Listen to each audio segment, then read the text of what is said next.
Welcome to today's workshop on the National Overseas Scholarship for Scheduled Caste, Denotified Nomadic and Semi-Nomadic Tribes, Landless Agricultural Laborers, and Traditional Artisans. This is a scholarship that's granted by the Government of India. So very quickly, I will introduce to you Project EduAccess and today's speaker, who will then take over and give you an overview of what the scholarship is, will give you a sense of the application timeline, the application process, what the eligibility is, what the selection procedure is, and all of that follows thereon. What are the application documents that you need to have prepared, and some general tips on navigating the application process itself. So for those of you who are joining us for the first time, we are Project EduAccess. We believe that access to higher education, leadership, and professional opportunities is a privilege that most people from marginalized communities are systematically denied through cost, information, and dispositional barriers. So we try to improve inclusivity in these spaces by removing some of these barriers for marginalized communities in the global south. We do this by providing mentorship, engaging in advocacy, and also running in-person and online capacity building workshops, such as today's workshop, which is a part of our series of workshops on scholarship opportunities to study abroad. And to do that, we have with us a very wonderful speaker, Prerna, who is doing her master's in Socio-Organisational Psychology from Teachers College at Columbia University. Prerna received the National Overseas Scholarship to do her master's in the US in 2023. Thank you so much, Prerna, for joining us today and for speaking to everyone about the scholarship. And I will hand it over to you now. Thank you so much. Let's just jump right into it because we have a lot of information to cover and we'll be taking questions by the end. So please write them down and keep them so we can discuss later. Okay, so the National Overseas Scholarship Scheme provides financial assistance to selected candidates for pursuing master's and PhD courses abroad, institutions, universities. Hi, Prerna. Sorry, you're not audible. I'm not? Yeah, now you are.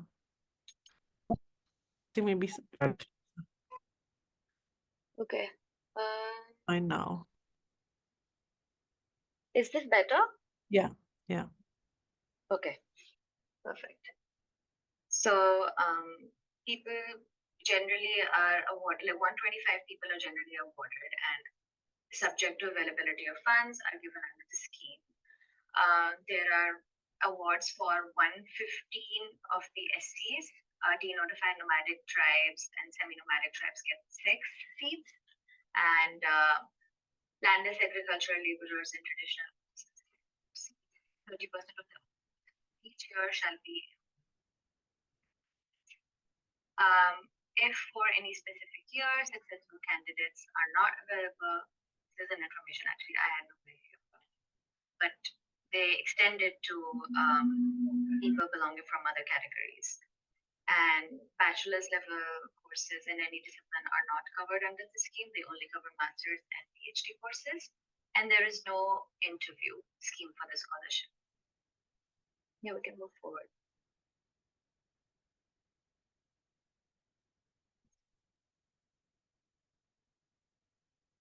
Hello? Yes, we can. It's just we can hear you now. I It have was no idea what's happening, but it's just. I think when Okay. I think when you go a little back, I don't know, then the audio is. Sorry about this glitch. The old OGs. Yeah. Can you say something, Whisper? Yeah, can you hear me? Yes, we can Can hear you. everybody else hear me though? Yes, we can hear You you. can we hear can. me? Okay, then we can just go with it. It's fine. So under the scheme, what all do they cover? The financial assistance. They cover all of your tuition fee, which to dive deeper into, there are certain college fee or certain fees that your university may charge. And sometimes they do not cover that, which is not a lot, but you have to talk with the Indian mission there, who generally handles the scholarship. So there are a little bit of glitches because the scholarship, I mean, they're trying to keep it alive almost at this point. So there are certain glitches here and there, but it is of course very good because it covers the biggest chunk of your tuition. And maintenance allowance is given, which is $15,400 and annually. And you can buy all of your books from it. If you need to buy any electronics from it, you may have to return it. Not you may, you definitely will have to return if you're planning to buy your laptops, iPads, everything, you will have to return it. Only books are books are the only thing that you can keep with you. And then there is visa fees that they cover. If you're planning to come to the US, you will have to go through, I don't remember exactly what it's called, but you have to pay a fee twice, and they only cover one part of it. So these are certain surprises that I was also having at this point, but they do cover something, and some you need to have, basically you need to have your own budget as well. It looks very shiny and it looks like they cover everything, but there are certain parts of it that you should be ready for, like as a backup. You should have that kind of money. And equipment allowance of $20 for each of its equivalent in Indian rupees, along with materials like laptop to be returned to the Indian mission. Yeah, I've just mentioned that. After completion of degree, medical insurance, and air passage by economy class. They provide for one ticket for you to come wherever you're going and one ticket back. And all candidates, after having availed of the award under the scheme, are required to return to India within 30 days from the date of completion of the course. And of course, there are always loopholes if you would want to stay, if you have opportunities. And if you want to stay back in the country after the completion of the course degree, recipients are required to obtain a letter from the potential employer to be submitted to the Indian mission and permission from the Indian embassy. The cost of living thereon has to be borne by the student, of course. We can move forward.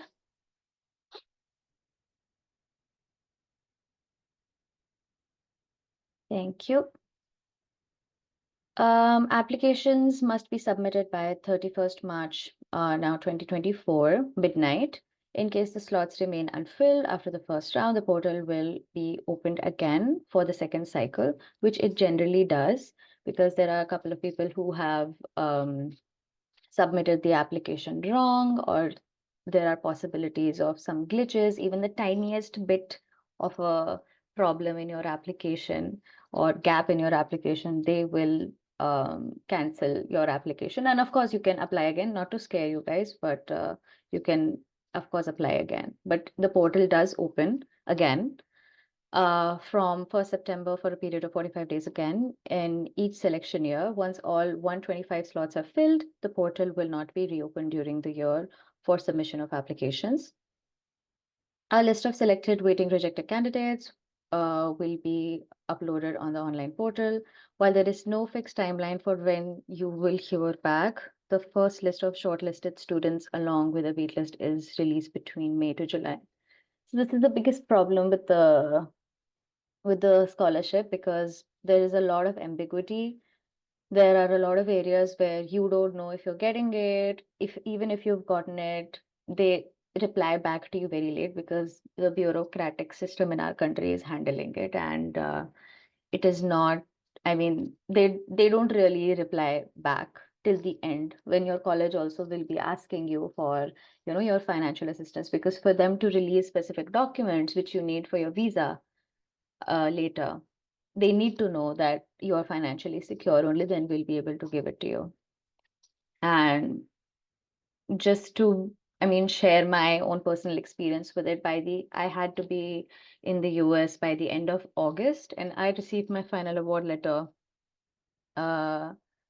July end. And then you just have those 3 weeks to figure out your visa, to book an appointment if you want to do an urgent appointment, whatever you need to. So it is all a very stressful time and a lot of ambiguity. They don't reach back to you. So just to prepare you guys, not to scare, but just be prepared. And individual email messages will also be sent to all registered applicants. Incomplete applications will be rejected. Yeah, will be rejected with, like, if you have any gaps, as I mentioned, like any small mistake, like your date of birth was written something else on the application and your data says something else. So those glitches are very important to them. So they will not, yeah, they will not entertain that. And of course, only low income students belonging to the scheduled caste, denotified nomadic and semi-nomadic tribes, landless agricultural laborers, and traditional artisans category are eligible to apply. The total family income from all sources shall not exceed 8 lakh per annum in the preceding financial year. So preceding would be 2022 to 2023 for you people. But we need to remember this is the gross income, inclusive of all the tax. I remember a couple of my friends were applying at this point, and the gross income was a little more than 8 lakhs. So they'll reject you. So these technicalities are what, I mean, what complicates the situation. So we need to remember that. Just be prepared in advance. You guys have all the time, Abhi. So please look at these technicalities, of course. And candidates must be below the age of 35 as on 1st April of 2024. Candidates already staying or studying or having completed studies abroad by utilizing any other scholarship from state government, any agency, or through own funds are not eligible to apply under NOS. And at least 60% marks or equivalent grade in the qualifying examination. In case of PhD courses, the qualifying examination would be master's degree. And for master's degree courses, bachelor's degree courses. Yeah, we can move forward. Yeah. Not more than 2 children of the same parents, guardians will be eligible for scholarship under the scheme, and a self-certification will be required from the candidate to this effect. Only candidates having unconditional offer of admission to top 500 ranked foreign universities, as per the latest available QS rankings for the year 2023-24, will be selected for grant of scholarship. This is just like a side advice because people are applying and they have been able to get into universities which are like top 20. I would really suggest you to target universities that are up there, that are very high on the, I mean, of course, there are tier 2, tier 3 universities that you should be looking at, but I feel last year's QS ranking, most of the people who received it were like really higher ups. Nobody really goes to like the 400th QS ranking anymore because there are only 125 students, and people have been able to achieve their admissions in top universities. So I feel like target bigger universities with higher QS ranking, I guess. And the QS ranking of the university of its campus in any other country will be considered as per the QS ranking of the university campus in that country. If there is no QS ranking available for its campus in other country, then it will not be considered. Topics, courses concerning Indian culture, heritage, history, social studies on India-based research topic shall not be covered under NOS. The final decisions as to which topic can be covered under such category will rest with selection cum screening committee of NOS. So this is self-explanatory. They don't want you to study about India or anything which is related to Indian history, social studies, politics in different countries, because they would be expecting you to do that here. applicants are required to complete the online form available on that portal, the NOS portal, and new applicants applying for the scholarship for the first time need to register under student register form under the login tab. You can look at the website right now. It's very simple. Sometimes crashes, not sometimes, crashes multiple times. So be prepared for that as well. Sometimes you're submitting your application, it keeps crashing, and you may have to give them a call. During the application process, if you do face that problem, you can send them a call, and sometimes they can help you out. But I would say try to do it in advance. Try to have all of your documents ready, and in the first week of when the portal opens, try like getting everything done by then, because by the end of it, sometimes the portal does not accept. Sometimes it does. I mean, there are some or the other complications going on with it. On the portal, applicants are required to provide details of the future prospect in India after completion of the proposed study abroad. After the form is submitted, no request for change of institution and university shall be entertained. Yeah. You can move on. Okay, so the selection procedure is the online applications for the eligible candidates shall be placed before the selection cum screening committee for making their recommendations for selection and ranking of the eligible candidates for scholarship.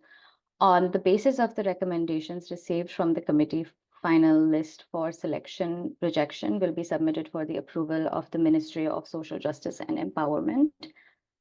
Now, this is an area of the selection cum screening committee. Like, it can look terrifying. It was terrifying at that time. And this is when some people may reach out to you. You will get anonymous messages, or some people may reach out to you. Like, if you want to be selected, you can pay us this specific amount. Do not do that. Believe in your application. Believe that they will get back to you. This is the time when people may reach out to you and be like, you can pay us this much amount. We are working in the ministry, which they're not, or sometimes they are, but whatever it is, be very careful during this time. When you've submitted your application and you have been selected, and then there is this ambiguous period where nobody reaches out to you and you're filling out they've just told you like you need to submit these documents. You've submitted those documents, and after that, you haven't heard back. And of course, this is a time of worry, and if you're going to get selected or not. But this is the time, like, many people may reach out to you and will add you in certain groups where everybody's worried about their final award letter. And some or the other person may reach out to you and tell you that, okay, you can pay me this much amount and I'm working in the ministry and I can get this done for you. Do not reach out to them. Do not pay any money. Just like a side note, I guess. And rejected candidates in the first round will have the option to apply in subsequent phases of selection. Yeah, so I mentioned that before. The documents are very important because this is where, if there are any gaps, they may reject you for the smallest of gaps or glitches or any complication. You need your 10th board certificate, you need your caste certificate, you need a photograph, you need scanned signatures, and current address proof and permanent address proof in case different from current address, qualifying degree, provisional certificate, mark sheet of every semester of qualifying examination, proof of CGPA conversion formula into percentage. This is very, very important. I mean, sometimes it is just given on the back of your degree. You may need a specific letter from your university, from undergrad or wherever your preceding university is. And no, I mean, your previous university is. If your master's or your undergrad, you may need a specific letter from the administration. And yeah, that will work out fine. And conditional offer letter from foreign university. So no conditions with your final award letter.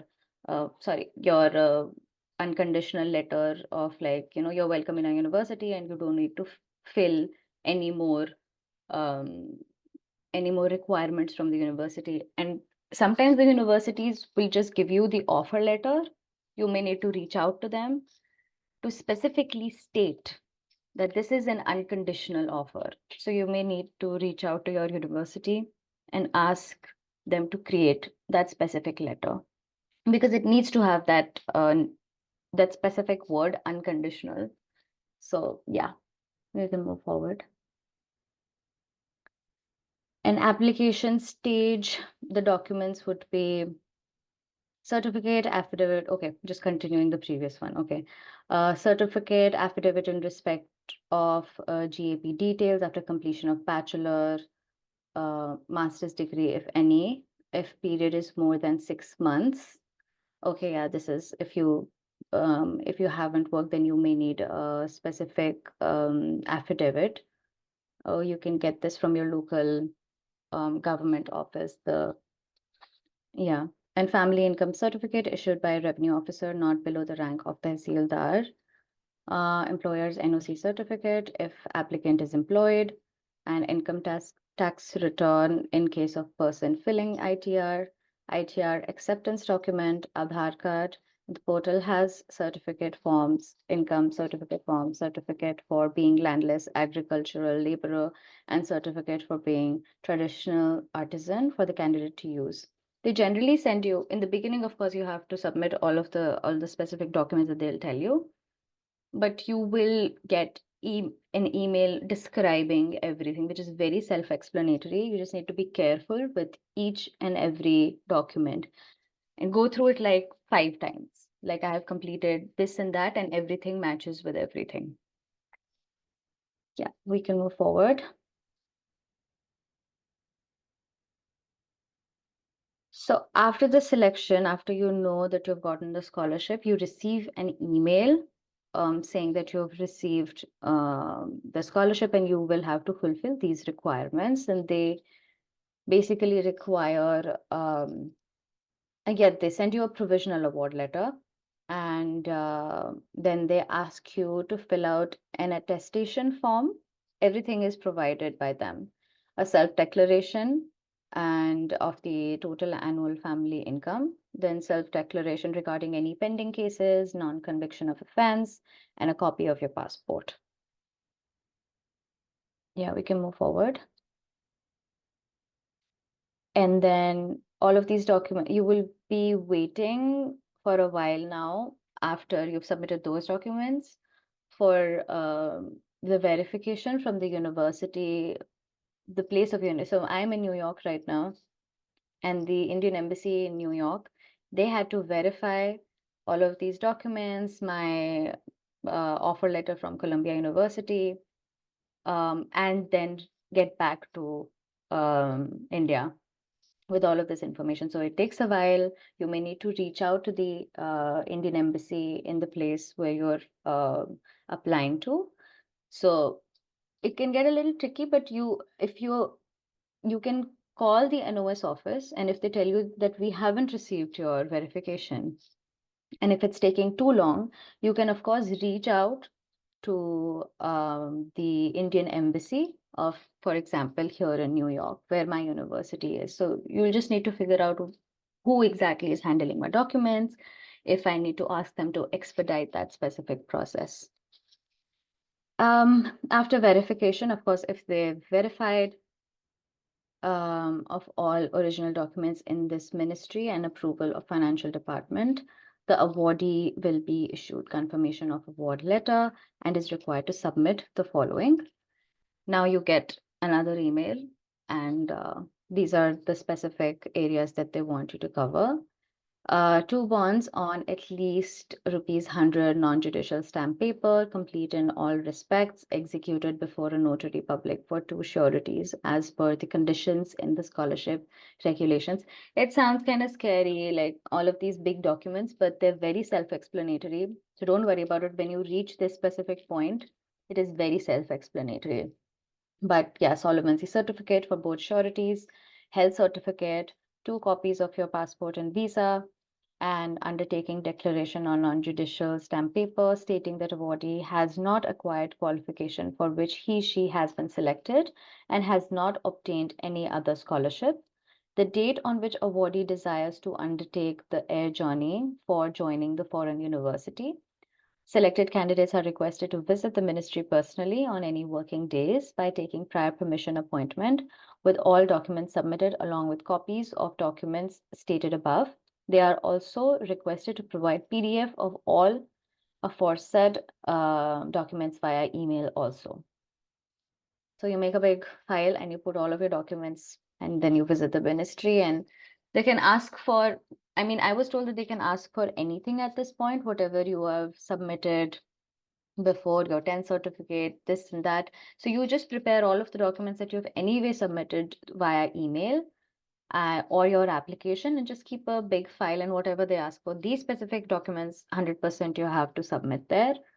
But just in case, have all of the documents that you have submitted via email on your application, just have all of them ready. Yeah, we can move forward from here. So the Indian mission abroad, which is basically Indian embassy, wherever you are, makes payments of tuition fees, maintenance allowance, and other allowances to students staying in their jurisdiction as per the existence arrangements and sanction orders. They have been, I mean, just to share my personal experience here, they have been very helpful. They at least try to send you the money on time. Your tuition, you don't have to worry about. They generally tie up with your university and they have a communication. So I don't have to worry about my tuition. I don't get any emails related to my tuition fee. The Indian embassy usually handles it.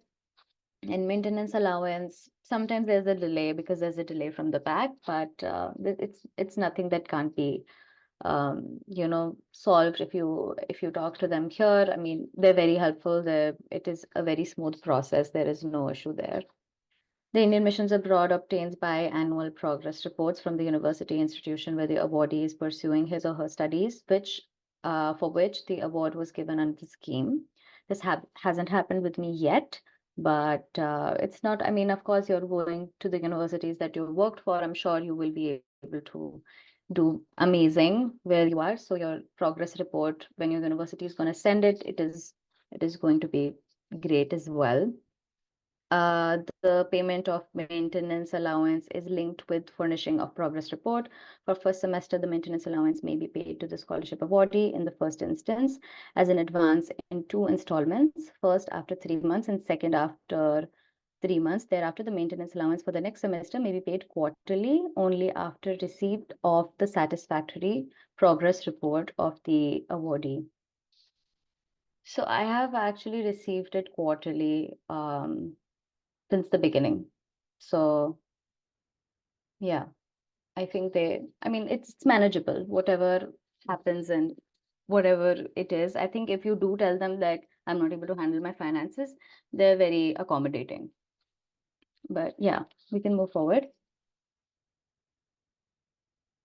Yeah, so my final piece of advice is that navigating the scholarship process can be challenging, often marked by its tedious and occasionally ambiguous nature, as I mentioned before, and it's not uncommon to experience delays in responses through emails or calls. There are instances where communication from the scholarship administrators may become temporarily unavailable, making it very stressful. In the midst of the challenging scholarship journey, prioritizing your mental well-being is very crucial.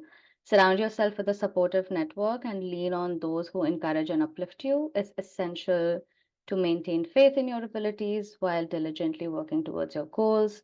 And additionally, having contingency plans in place can provide reassurance during any uncertainty, because again, like, it's going to cover everything. That is what it said on paper. Having a backup plan to the scholarship as well, because if there are certain gaps that you may not be able to see, they are able to see. Having those plans set in place, organizing, this is a game of organizing your documents, organizing everything in front of you, whatever they ask for.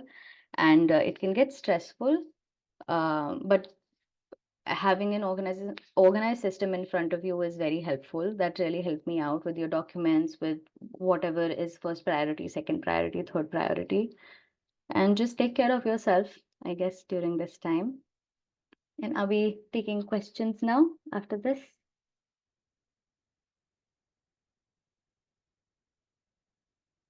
Yes, thank you so much, Prerna, for such a But I compliment. can't hear you. Um, am I audible to and everyone Can else? anybody else, can somebody say if they can hear I can her? hear you. Yeah, it's audible. Audible. Why am I not able to hear you? Maybe you can change the output settings on Zoom. Oh, I can't hear me.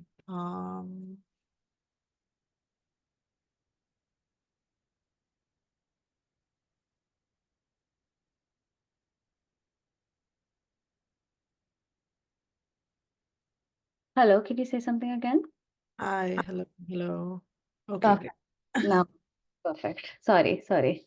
Okay, no, I was just saying that thank you so much for such a comprehensive presentation.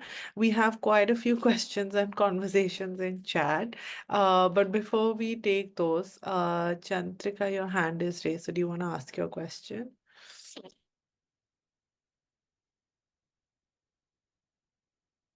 Yeah, exactly. So thank you so much.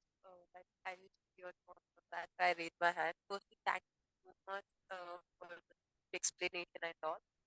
Like that already made a lot. Read through. I also read the guidelines many times, but I'm like this time like I'm very confident. So I already asked this question in the chat box, but like I am asking it again.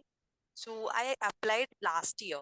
So for me, it got like the application has submitted, but it didn't get submitted for them. So I have like waited for so many days, and the list is out, and it didn't get shortlisted. So I went to Delhi. I went to the head office. I took the appointment and all. They said like because of some backend glitch, my application they didn't receive my application, and they asked me to wait till September. I waited and I got the February offer, and they didn't open the portal at all. And I just deferred my offer letter for this fall intake. The good thing that I have been doing is like even though I'm doing my master's applications and all, I never stopped working or doing any other work. Like I just want to keep my gap like good in good way. So I made sure that happened, and this time I again got the offer letter from the same university because the curriculum there that is what I was really looking into, that is like little research based. So I thought like okay, I should not be missing this university. So I applied to the same university. I spoke with the candidates. I got the unconditional again this time. So, but whenever I try to open this portal, now I'm getting the previous details, like previous application wala, application submitted things and all. So I don't know how to create this new application and like again how to apply freshly again. So I'm really confused. I kind of sent so many mails to them. I haven't got any response. They do have some contact number now. Only the technical people will always lift the call. The other contact number where we can speak out the doubts regarding the application, they won't respond at all. So I'm really like at age like what to do now. I'm also seeking my consultancy help. They are also very helpful. But like this application portal, I don't know how to do it again. The creating new account or again with same credential or SSC details. There will be same details again, na. So I don't know how to apply newly like fresh. I really need help for this. You please give some idea or like some suggestion what to do because I'm not getting reply from those people at all. I don't know who to concern on this. Yeah, I'm so sorry, Chandrika, you're going through this. This is very yeah, very horrible, honestly. And what exactly happened when you went to the ministry and you had a chat with them? How, well, like, what did they say? I said ki like I showed my all pictures that I saw. I took some pictures. I can't bring my laptop there, so I took my pictures in the laptop. What I like, what it shown on the my screen on the during the portal. I mean application submission. I showed to them, and this is the thing, and even send the mail to them. This is the one I'm getting, but I did not receive any PDF or something like that. They did not respond at that time, but I went when I went there to with my father. So they were saying like you just said all these things, but you did not mention you did like the PDF thing and all. And it's been already so many days and the list is already out. We are about to publish the selection list because of some backend, some glitch, some technical glitch in the website. We did not receive your application is like it's stuck in the between like somewhere in backend it got stuck. So it like it didn't go forward. It got stuck somewhere. So they said that. So I was like, that's not my fault. I tried my best. I prepared all my documents and also what should I do now? I said, the selection list is out now. You can only try for next time. This is the reply they gave me. So I kind of had like my father kind of had little connections. So we tried our best to get the appointment in the ministry. Even the appointment taking it took like so many days for us, but we tried to get it. And when we go there, and that was the result I got. So this time I thought like, no, I should get it this time. But I don't know how to create the new account again on the portal. Have you tried using another email ID to create your account? But like initially, like they'll take this SSC details, na? So for creating account there, so SSC details fine will be same. So even if you try from a different account, it doesn't matter. From a different email ID where you've not previously. Email may change. Like email can change, but my SSC details, my 10th details will be always same. No, like when I spoke with the candidate in the office, she said like I can create a new account because the portal will get updated the next year. So I'm just waiting for that particular, but it's not again updated yet. I'm really stuck at this point.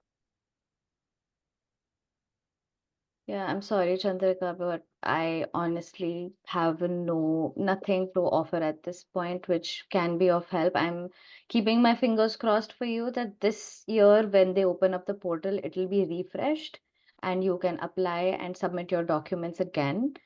And again, like you cannot talk to somebody there who can, solve your issue. They're very, I mean, it's a bureaucratic office. It's not really helpful that way. But yeah, I mean, we can really hope for right now that when they start the application process for this year, they would have refreshed their portals and probably worked this out so you can apply again. I'm actually waiting for that. And also they added another clause that I couldn't find last year. Earlier they meant like we need to submit this unconditional offer, right? Pakka unconditional offer. So this time, Chandrika, I'm actually not able to hear you. What you can do is you can just put it in the chat box, I think, and if there is a question that I will be able to help you out with, I can just reply to you from there. And should we, Misbah, should we take questions from the chat box first? What do you think? Yeah, I think that sounds good because we have quite a few questions there. And then we'll come back to people who raise their hands. And Chandrika, you can also put your question there. So since there are lots of questions, maybe we can club a few of them. I feel like there might be repetitions. So first, just on being able to stay back. Is it necessary to come back to India after you've done? If not, then what is the process for staying back?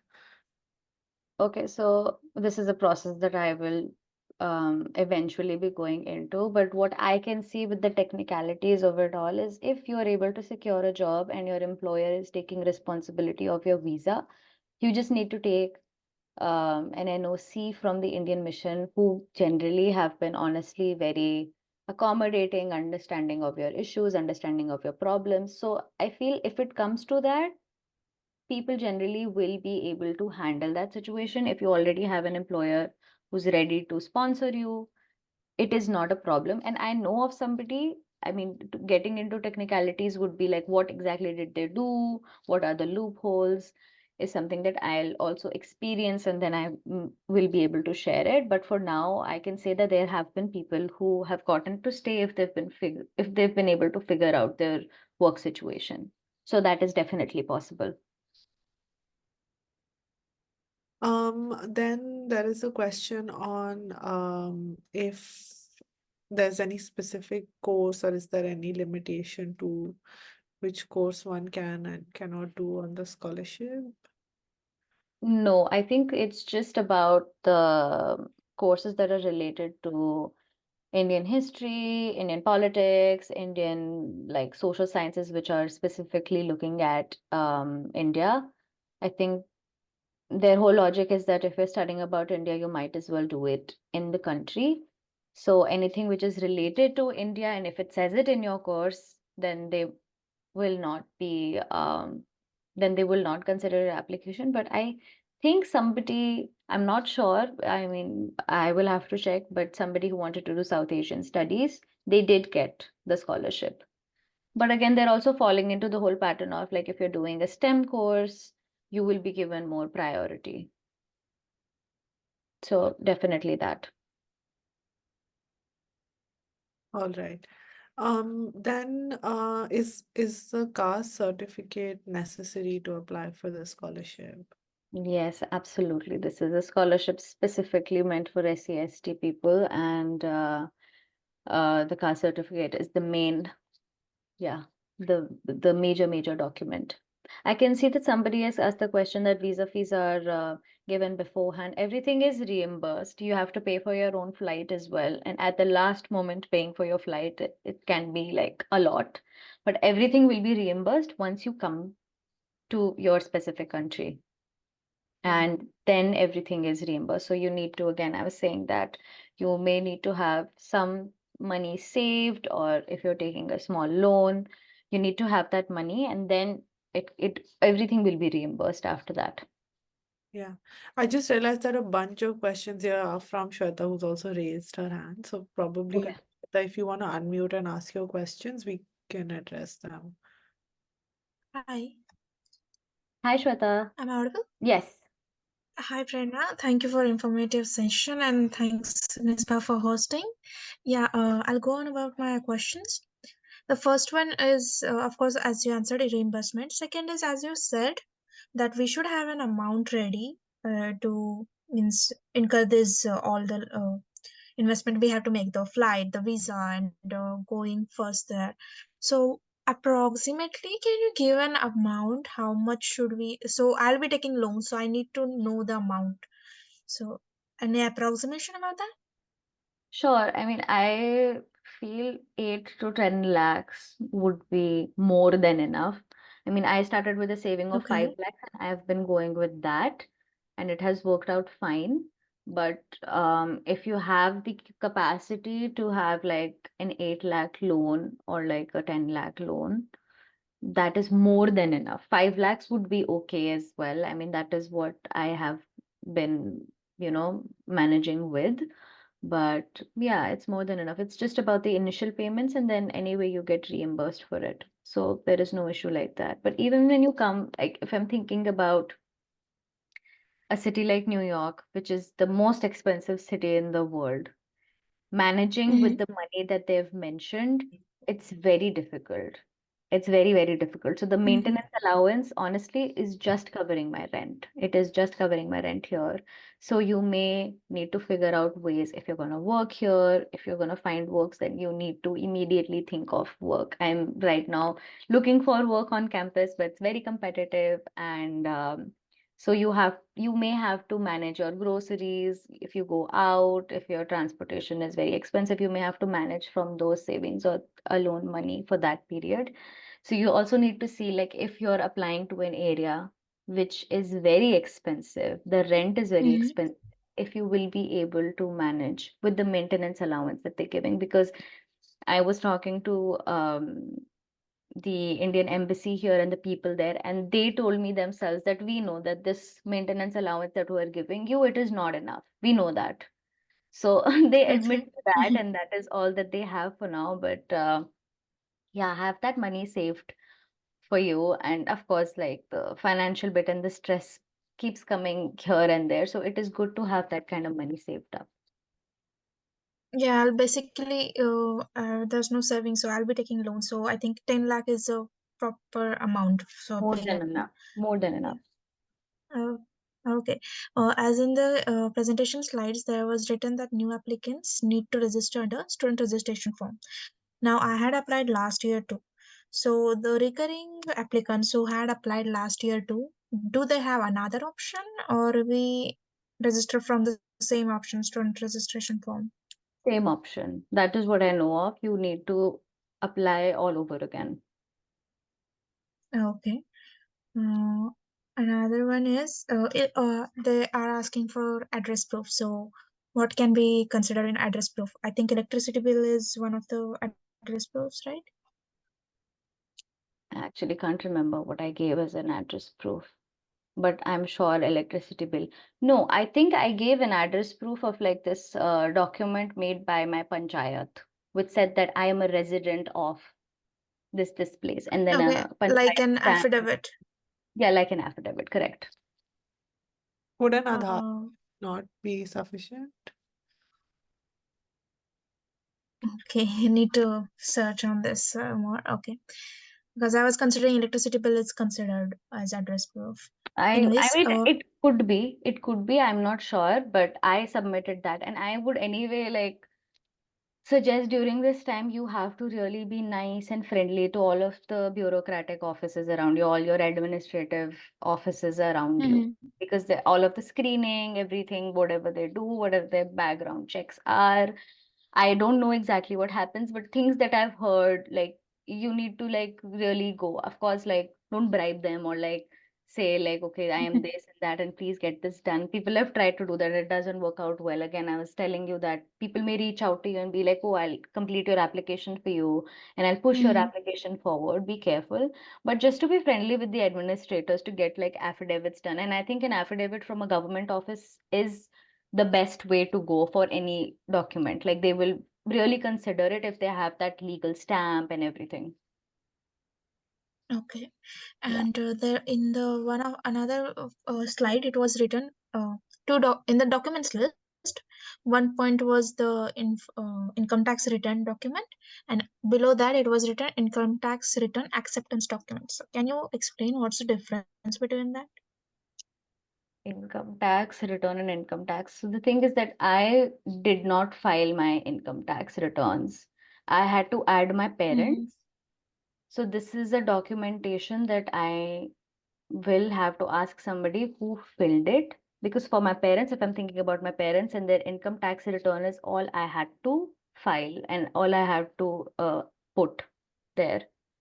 But for the So individual, what exactly do they have to put? I may have to get back to you on that. I can ask somebody who had to file their own income tax return. I had to put it, but I'm actually not very sure. These are the guidelines they actually have on their website. Oh, actually, since I had applied last year, I also checked, but there's not much. Means they had written only income tax some document something, and I had filed income tax. So what I have is income tax return acknowledgement. So that's a page that says that I have paid this much tax, and Mm, followed by a statement of account. So how much my income and how much is tax. So I had that only one document. So if there are two documents about ITR, I'm worried what it is actually. Okay, I know this for sure that one document that you're talking about, the one-page document, is not going to work in this case. You need the bigger statement. That is what I like gave for my parents as well. You need to give the bigger statement. It is not a one-page document, that it's longer. It has all description of like everything. That is how I can describe it. I don't know exactly what it's called, but it is a larger document. The one-page document which says that this is the income is it. I don't think I submitted that. So mine is that acknowledgement is followed by 2 pages document, Okay. which is titled as statement of account. It gives Okay. my salary and all the tax deduction and any allowances, etc. But it's just a 2 page document. I think it should work out. If not, you can probably get in touch with an accountant and just show them this specific guideline. If it doesn't say it on the guideline, of course, submit whatever you have. I think it will work out. And they anyway Mhm. do a check again and again and ask you for some or the other income document. And they're very clear about it. What exactly do they want when you receive the emails, which you, I think, already know of. So I don't think that should Yeah. be an issue. Okay.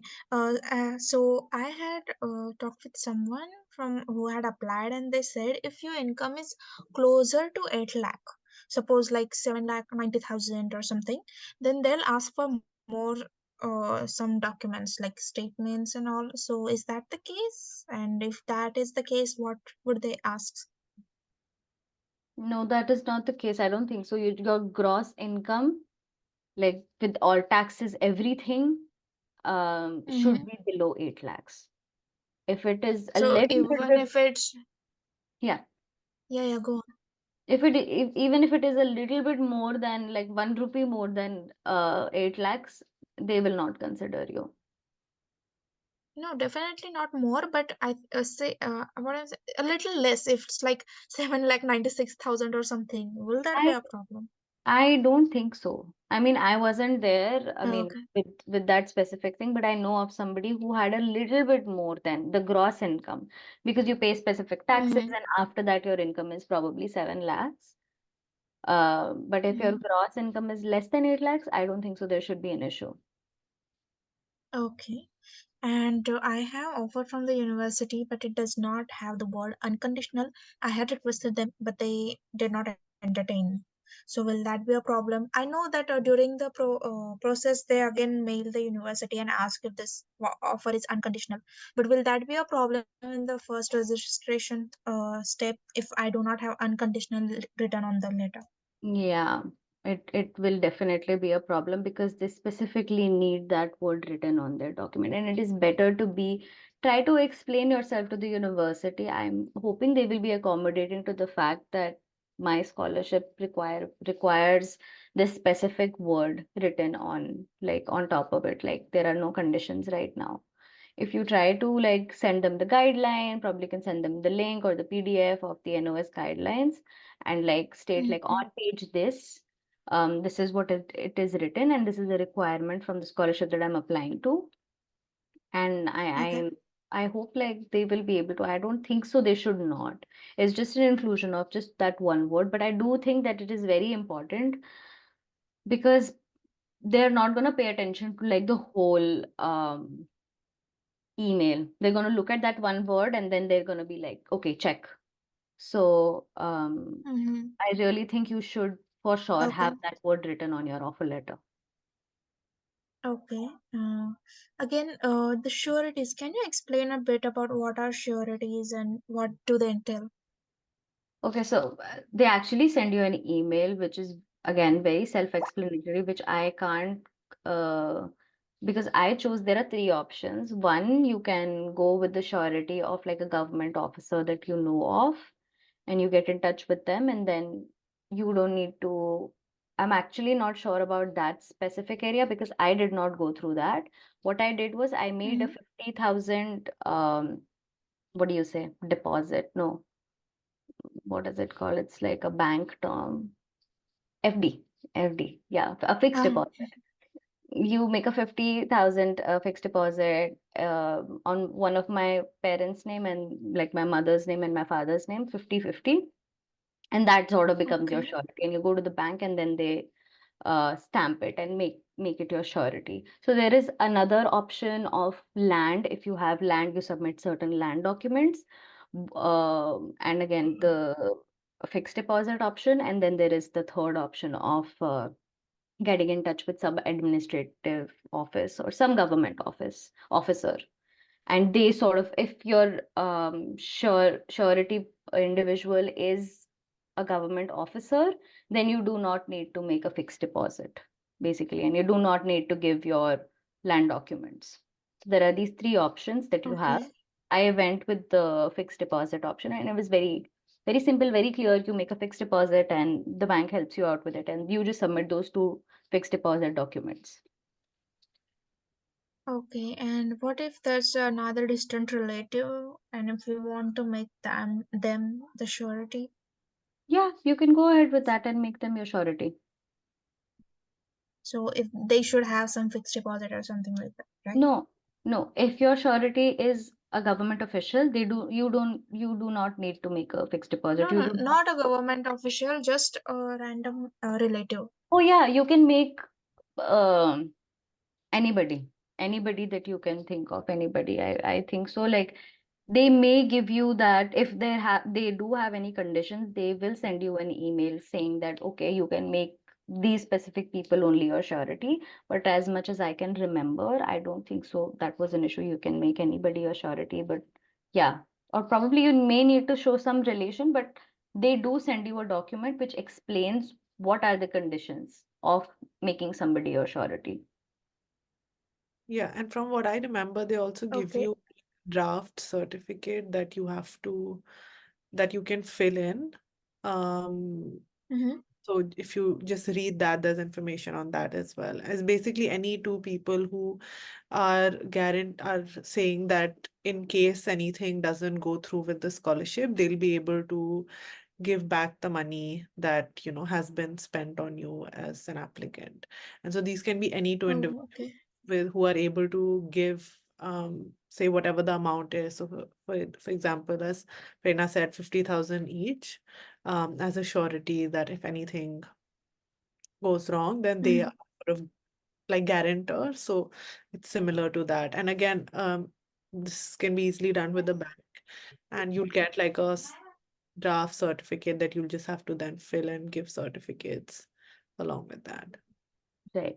So if the surety has a few loans in their name, would that be a problem? Suppose, as you said, I put 50,000 on my parents' name, but if he has loans which he No, is paying installments my for, parents had a loan on them, like no issues. okay. Yeah. And as you said, we have to visit the ministry during this process at Delhi. Yeah. And how many times would that be? Just once. Because in the guidelines, they have given like two, three stages. The first stage is registration. After that, the documents verification, the passbook, and all we submit. And then the third or something. And they have written it two times that we have to visit the ministry. So it's just once, right? I mean, I remember just visiting there once. Yeah, you just give your documents to them, the bonds, surety, everything, and that is the only time you visit the ministry. So those things you have to take in person and go there and then submit. So it's not online. No, it's not Okay. online. They send you a document saying this is what you need to bring to the embassy.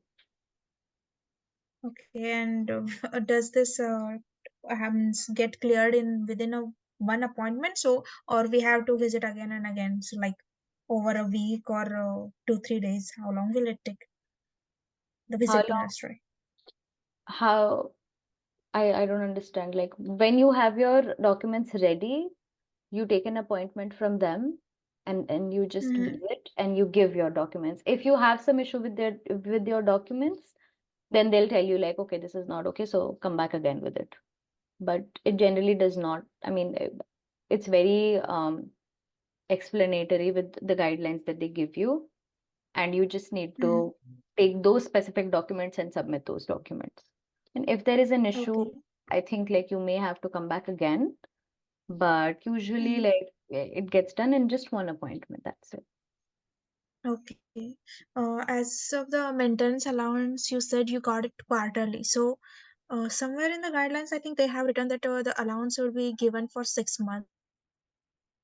Yeah, no. And so, I think it what depends on like quarterly? How many months you got it? 3. Each 3 months you got. Yep. Okay. Okay. So that's it for my questions. Thank you for taking them on. You're welcome, Shweta. Great. Yeah. That was a comprehensive set of questions. I hope that clarified the process for a lot of other people as well. Um, uh, so in so there's a question which says my parents are retired, but I'm working. So does my salary count as family income? Because in the OBC creamy salary is excluded. Yeah, I think for the previous year, yeah, I think you will be Yeah. the family income for them. I mean Yeah. for yourself, yeah. And if I understand their uh, application requirements as well, it says that if you will have to submit your ITR if you're the one who's earning, which means that your salary would be counted. Yeah. Uh, Harsh, Harshvardhan, do you want to ask your question? Yes. Hi. I'm Hashwardhan, and I have two questions. And first one is regarding income certificate. I'll give a little bit background about my income. So my mom's a teacher. She files ITR, and my dad's he works in a government sector, but it's not it's a permanent or something. It's an outsourced worker.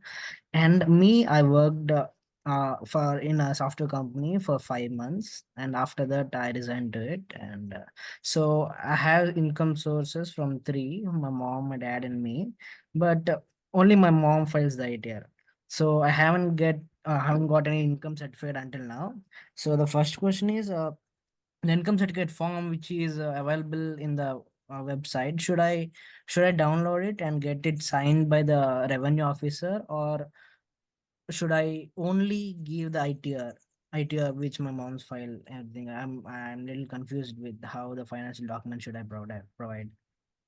Okay, you will need both. You will have to file the ITR. They will eventually ask you, and the income certificate that they ask you to fill, you will have to give that as well. So it is both. And your father's ITR, you will have to give as well. No, my father does not file any ITR. It's just like outsourcing Oh, worker. oh, Yeah. okay. Okay, so I think you may have to though. Mm-hmm. Yeah, you may have to file an ITR, and then you have to file you may have to fill um the income certificate. Yeah, the income certificate for that they provide. Okay, so the income certificate, in whatever the income I'm mentioning, it should justify both ITRs which I'm filing. Yes. And what about my income, which I did not file any ITR. I only worked for 5 months, which is under the probation period. I resigned in the probation period itself. So this will be the previous year though. Uh-huh.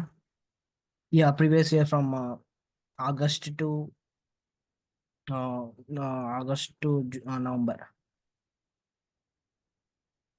So you're talking about 2023, right? Mhm, yeah. Okay. For that period, you will have to show. Yeah. Oh, okay. Yeah. That should process 8 lakhs. Yeah, you will have to show. Okay, let's say if everything works out, and I got the scholarship, and I want to do masters of my, I want to do PhD after my masters in the John Hopkins University in computer science. So how should I plan after the post masters program procedure?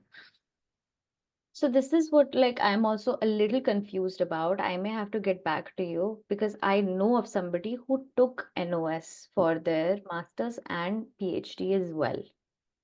So I'm Okay. not sure how they were able to do that for both of them. Are Mm-hmm. you asking for the scholarship, or like are you asking if you will be able to continue to do your PhD there? Yeah, Because no, I'm not talking about the scholarship. Staying back in the country, do I have to definitely come back and go apply for the university again, or can I stay in the US?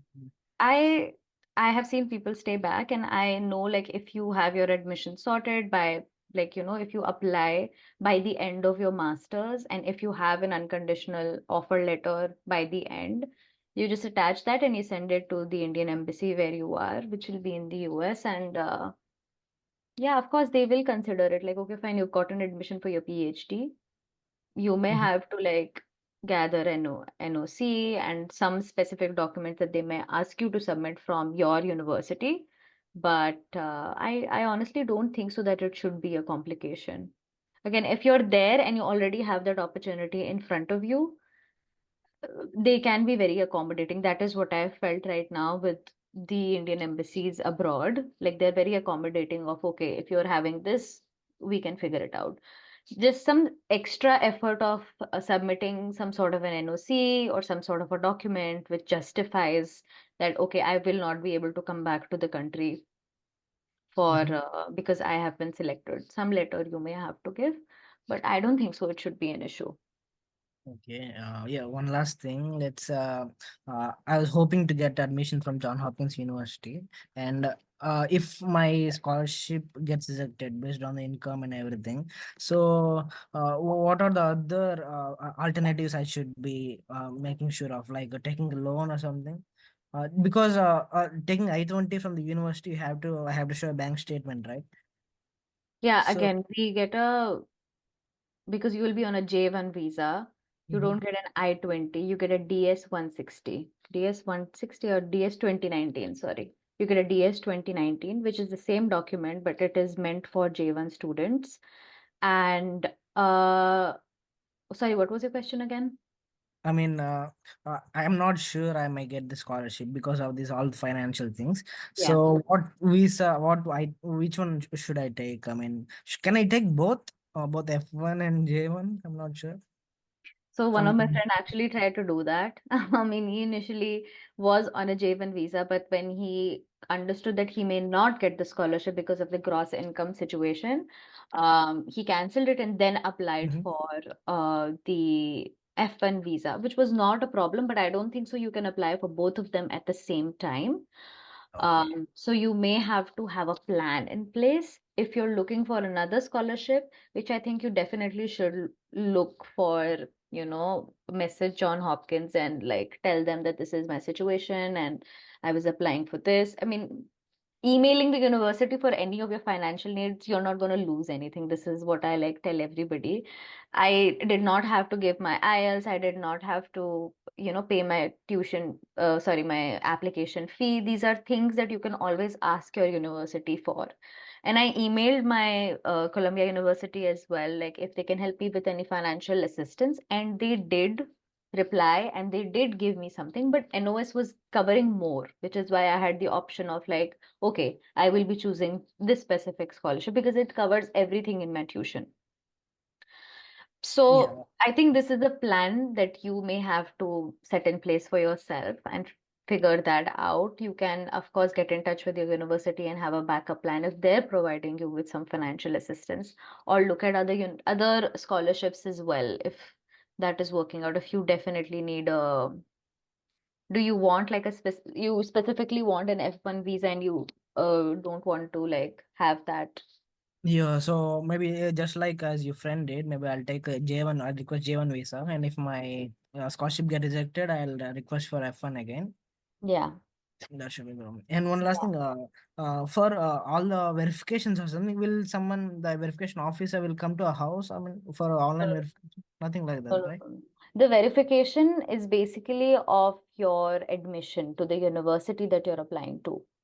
Okay. So the Indian embassy abroad would be verifying those specific documents. Of course, there is some sort of screening happening. This is what everybody keeps telling me. Okay, they see like if you've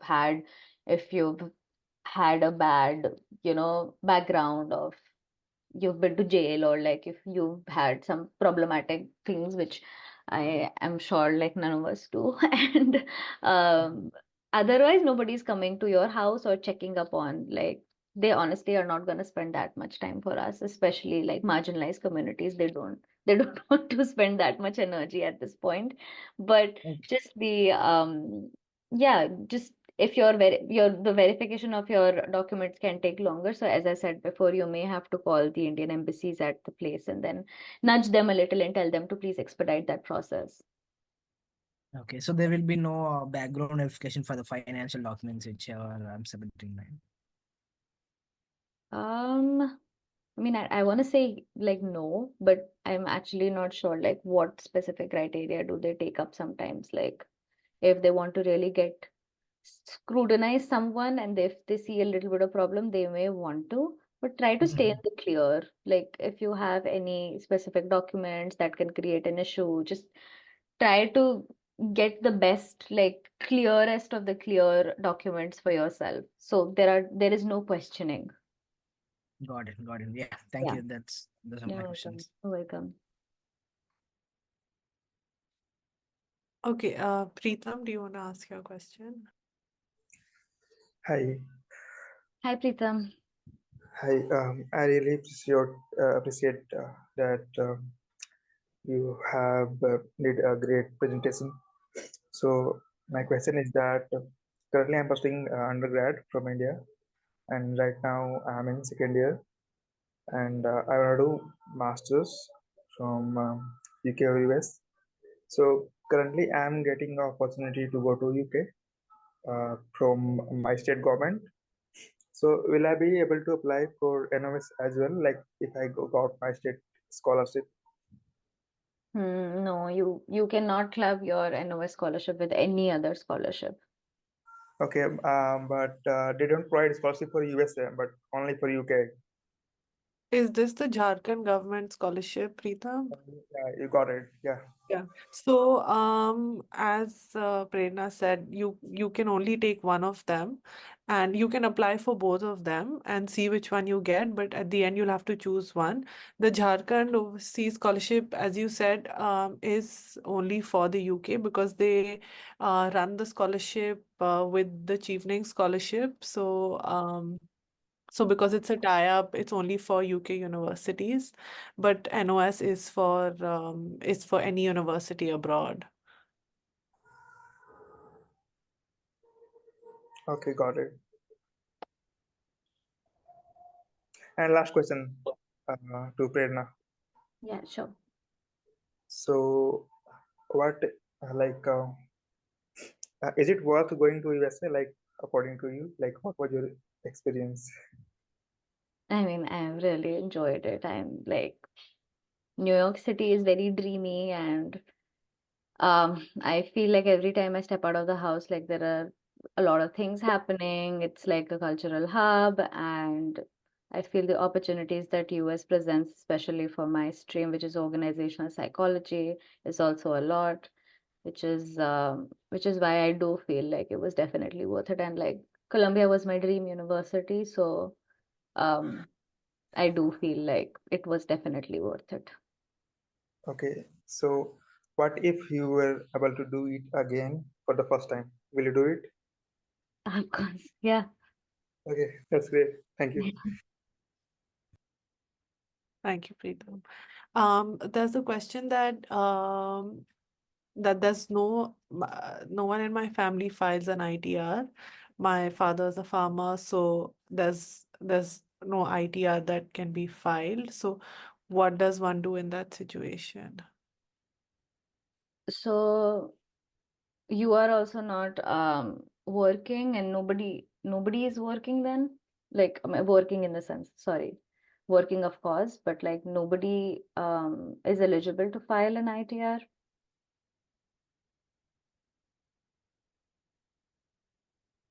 No, I think.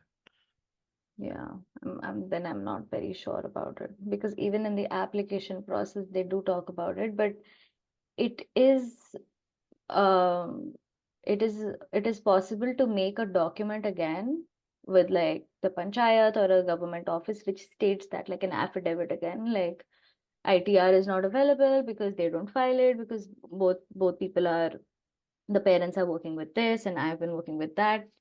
I think it can be understandable if like a government officer, if you're able to convince a government officer and then they make then they make an affidavit out of it.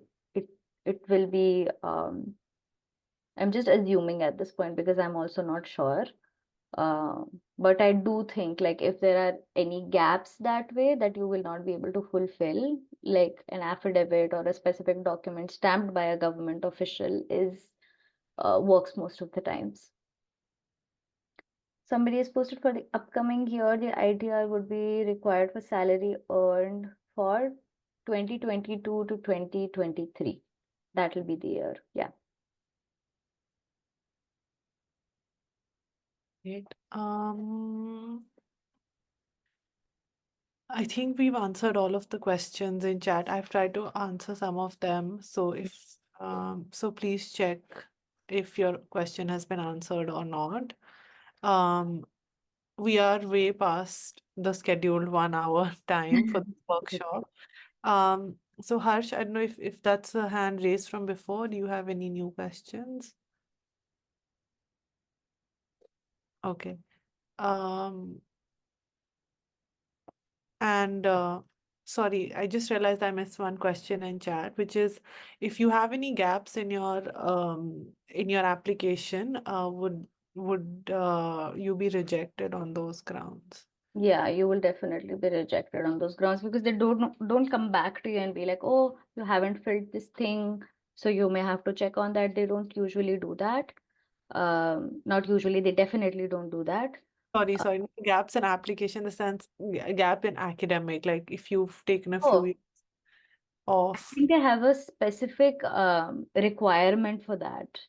They ask you after your if there is if I don't remember the specific year, but if you have done your undergraduate degree before, for example, I'm not sure on this number, but it has been 2 years already.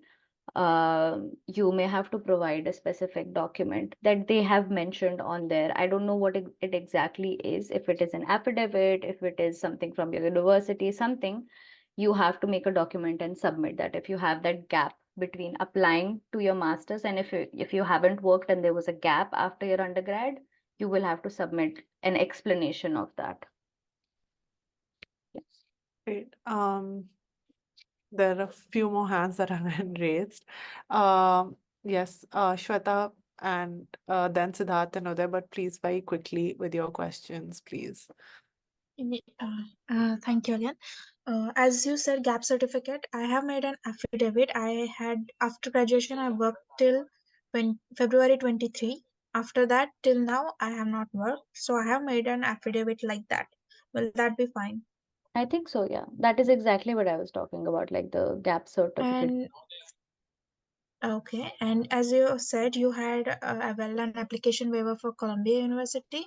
Ms. Bar told me that we should mail the university for that, but I was wondering what you mention in the mail so that they think of giving you an application fee waiver. Okay. You can just mention that I would request you to please remove this application fee because I come from a financially, constrained background. I won't be able to pay it. So if you can like remove it, then it will. I can send a format actually to you, Miss Ba. Like I'm sure like you would already have it as well, but you can share like a format of the email so everybody can have that. So you can of course send it. Yeah, that would be great. But do we have to give anything about our academic backgrounds or anything? Mm. So for me, they asked me to write like a paragraph of sort, like explaining my financial situation. Sometimes they may ask you for that, sometimes they may ask you for some income situation, but whatever it is, if you submit it, you will get it. If you've requested for it, whatever they ask you, submit and you will get it, is what I've understood from it, because their standard of income is very different from ours. So even if you're like earning 20 lakhs here, like they will still consider your application fee waiver. I know that. Okay, thank you. That's all. Great. Siddharth? Yeah. So my question is, so I wanted to study, South Asian. My area of interest comes in South Asian studies. So as you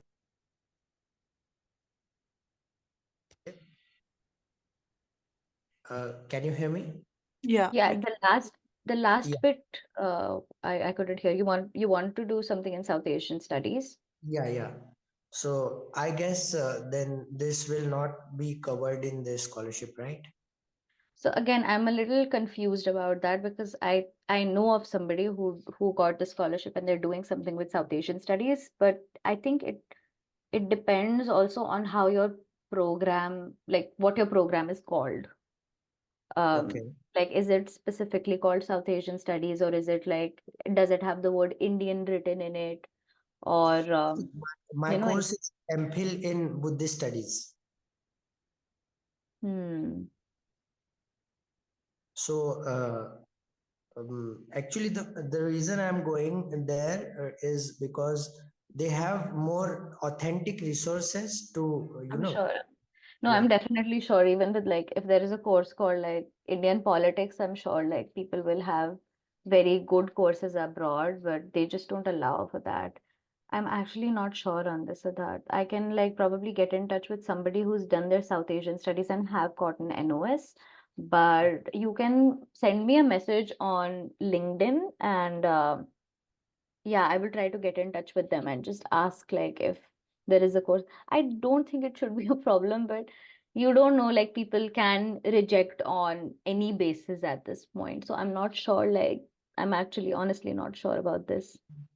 Yeah, so okay, so I'm considering for scholarships offered by UK government. Misbah, could you please guide me about it? So that I don't think this is really the platform for me to Okay, explain. okay, But I have okay, sent a bunch of links on in chat. So if you want, you can go to our YouTube channel where we've conducted a number of workshops on different scholarship opportunities to study abroad. Um, so that might be helpful for you. And yeah, and if you have any questions, you can reach out to us at info@projecteduaccess.com. okay. Could you please tell me the name of your YouTube channel? I've put the link in chat. So Okay, you can go on it. Just click on the link. It's in chat. okay. Thank you. Thank you, Prerna. Thank you, Ms. Welcome. Uday,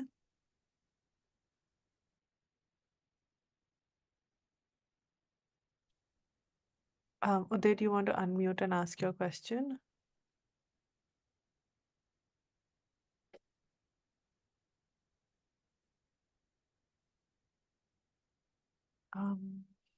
Okay. Yeah. Okay, maybe Uday, if you can't unmute, you want to put your question in chat. In the meantime, as I said, I've put a number of links in chat. The first set of links are just for the National Overseas Scholarship Scheme portal, their application portal, and the guidance on filling the application itself. And on all of these links, you'll find a number of resources that will be helpful for you.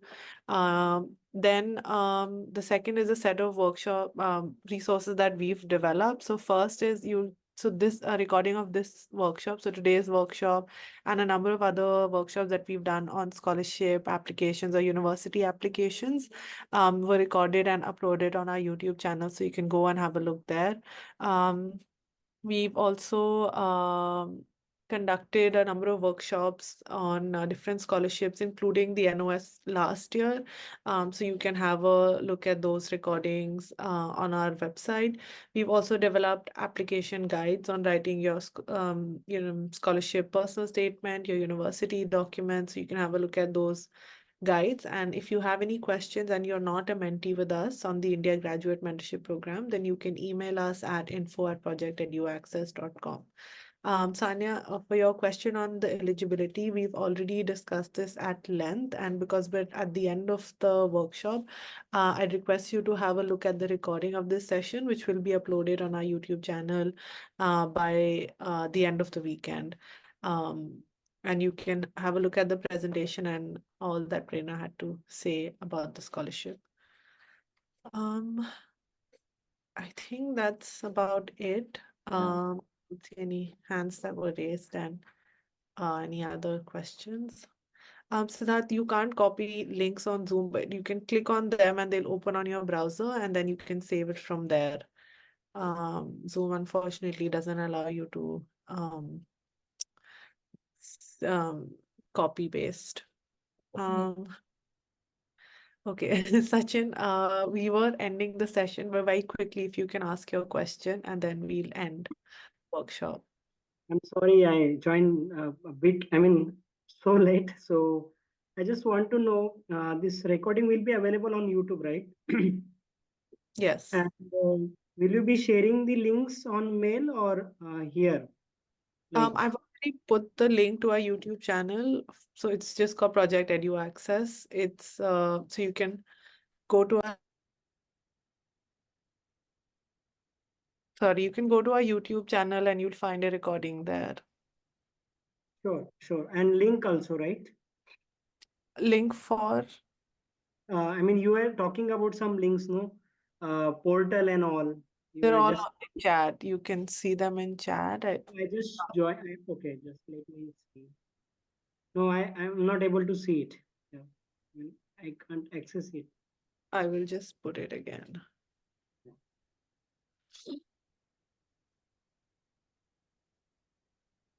Here you go, Sachin. Yeah, just a second. Yes, I got it. Thank you. All right. With that, we come to the end of this session. Thank you so much, Prerna, for speaking to everybody and being so patient with the questions and for staying on for 30 more minutes than our scheduled 1 hour. Really, thank you so much. And I'm sure everybody found it really helpful. And thank you everyone who joined us today. All the best with your application and and hope you have a nice rest of your weekend. All the best, everyone. I just wanted to say if anybody wants to reach out for anything, please, like, Prerna Vishwapremi is my name. That is who I am on LinkedIn, and you can reach out to me for like any issues that way. Thank you, everyone. Thank you, Ms. Ba, for organizing this and having me. This was really nice sharing whatever knowledge I have on this. Thank you so much. Bye Thank bye. you. Bye, everyone. Thank you.